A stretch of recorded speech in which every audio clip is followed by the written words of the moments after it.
Another idea in sharing faith with your kids and why we believe what we believe is talking about worldviews. And that's just a simple way of saying how we view our world. What lenses do we have on of how we see our world? And I have used this puzzle analogy that I learned from years ago, and that is that there can be two different worldviews. One would be like a Christian worldview, which is what I would say to my kids, your dad and I hold, and one would be called a secular worldview. And a Christian worldview would just be that we make our decisions and we see our world through what the Bible says. And a secular worldview would just be one that would be that we see our world just through our own eyes. We're not necessarily we don't necessarily believe in God, but we're just using our own wisdom to decide how we're going to see our world and what we're going to decide is right and wrong and a good way to live and a not so good way to live. And so this is just a way to help your kids see their world and to understand why there's so many different opinions about so many things, especially in this day and age. And so this puzzle would be used like this. Let's say that this puzzle represents all the beliefs that we have in our Christian faith. Of course, there'd be so many more, but just for this moment, we're going to use this. And this would be thoughts and ideas that would be like in a secular worldview, which secular is not neutral. I've shared with my kids. It's not neutral. It comes from a set of beliefs, okay? And so I would say that, let's talk about some things that are going on in your life at school. You're talking to your kids, and you say, let's say a kid didn't invite you to play kickball one day, right? And so you feel kind of hurt about that. That child is maybe not showing you any of attention. He's not being very friendly to you. And the next day you come to school and he's forgotten his lunch and he's got nothing to eat. Okay, if you're coming from a biblical worldview and trying to live like Jesus would live, that's how you're seeing your world, you're going to say, no matter how someone treats me, I am going to love them in return. So that would be a puzzle piece in my worldview. Okay, I'm not going to go with what I feel is right and wrong. This is what Jesus says is right and wrong.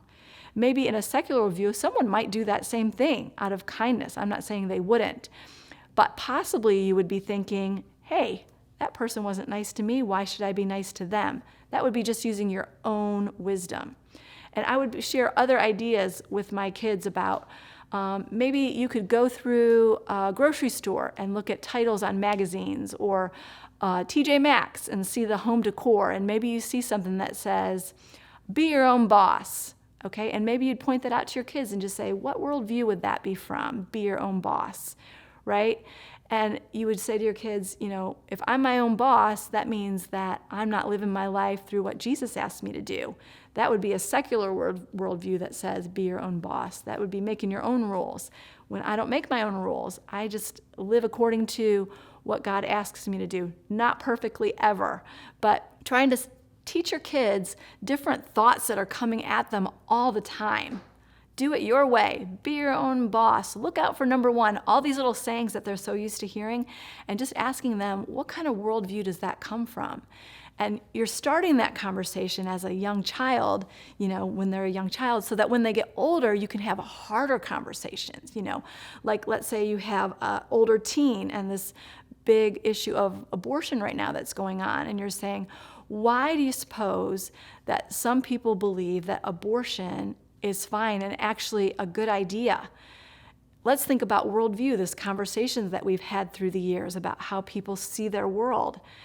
If someone has a worldview of happiness and success are the most important thing, that's their worldview, then abortion makes total sense to them. I understand their worldview because they're not seeing their world through how Jesus would see their world. But if you have worldview glasses that are from the Bible, abortion makes no sense to you because you know the value of life because God has made people so important and with a purpose. And if I can even say that through the years, God has perfectly matched up people through all the generations for this person to be born for this time and in this age, and to end that life would be unthinkable. But it all comes from how you view your world and how you see things. And if you start at a young age trying to help your kids see that there are just different worldviews out there, and people see their life through these worldviews, it can help them understand how some people can see things as totally fine and other people see them in a different way.